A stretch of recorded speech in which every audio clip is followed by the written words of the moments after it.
Hello everyone, today we will be unboxing an extreme damage figure.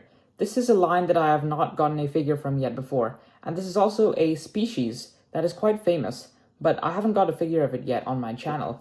So, this is the Extreme Damage Tyrannosaurus Rex from Jurassic World Camp Cretaceous. So, as you know, the T-Rex needs no introduction, but I'll give you one anyway.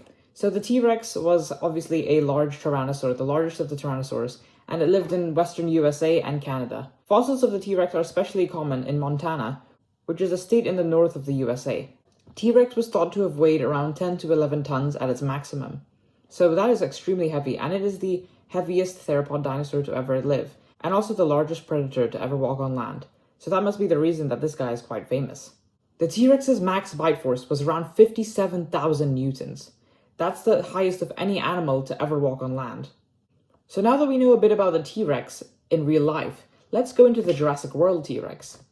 As you know, for many other figures, I don't talk much about their Jurassic World appearance, because even though they are in the Jurassic World lines, they don't actually make an appearance on screen. But as you know, the T-Rex is essentially the icon of the Jurassic franchise. You can even see it here. So let's go through the T-Rexes in Jurassic World. First of all, there's Rexy, which is basically the main T-Rex. It appeared in Jurassic Park 1993, that original movie. Rexy has also made reappearances in Jurassic World Fallen Kingdom, and Jurassic World Dominion. Most fans are sad that she's not in Rebirth, but however, we do get a new T-Rex called Ember, who is thought to be the largest T-Rex in the franchise. In The Lost World, a couple of T-Rexes called Buck and Doe were shown, and they were shown living together with Rexy at the end of Jurassic World Dominion, in the Biosyn Sanctuary. In Jurassic Park 3, one of the smallest T-Rexes, known as Bull, was killed by the Spinosaurus, but he only had a short amount of screen time, which is quite sad. We also have Big and Little Edie, the mother-daughter duo from Camp Cretaceous. They also took down Asset 87, which is the name of the Spinosaurus that killed Bull from Jurassic Park 3. So I suppose you could say it was a bit of a revenge situation. Now obviously the real-life T-Rex did not look anything like this, because if you remember correctly, Jurassic Park creatures are not actually dinosaurs, they're just mutated things with dinosaur DNA, you could say. Not as mutated as the Distortus Rex from Jurassic World Rebirth, but you get the point.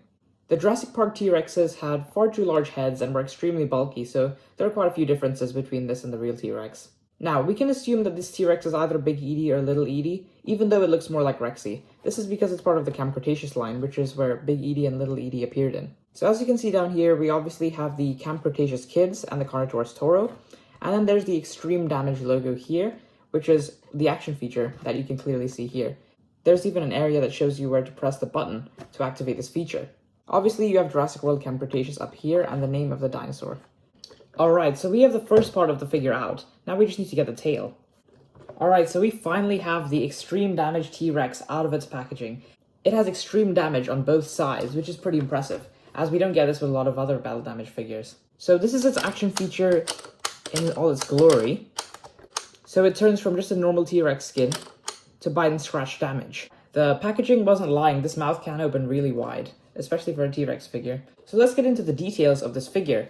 Now, the eyes are painted yellow, which is kind of a similar color to, the underbelly of the T-Rex, and the teeth are quite yellowy as well. Looks like this guy hasn't brushed his teeth. You have some nice bumpy patterns along its head, which are unusual for these T-Rex figures, but are quite nice to portray a realistic side of it. And then we have this lovely pattern going down its back, which is a nice contrast to, the plain green skin down here. The pattern fades up till here, and then it stops, and there's none on the tail. As for the articulation, the legs can move about, so they can move up till here, which is quite a wide stretch. I don't think a real T-Rex could do something like this. Yeah, there we go. So the arms, they're tiny, so they can just kind of go up and down. As we've already been shown before, the mouth can open really wide. The tail has extremely good articulation. It can go a full rotation and up and down. Now, as you can see, it has extra articulation on its head over here, so it can move in lots of different directions. It can go around like its tail can. So let me know what you think of this T-Rex figure here in the comments. And if you enjoyed the video, then make sure to leave a like and subscribe. Thank you for watching.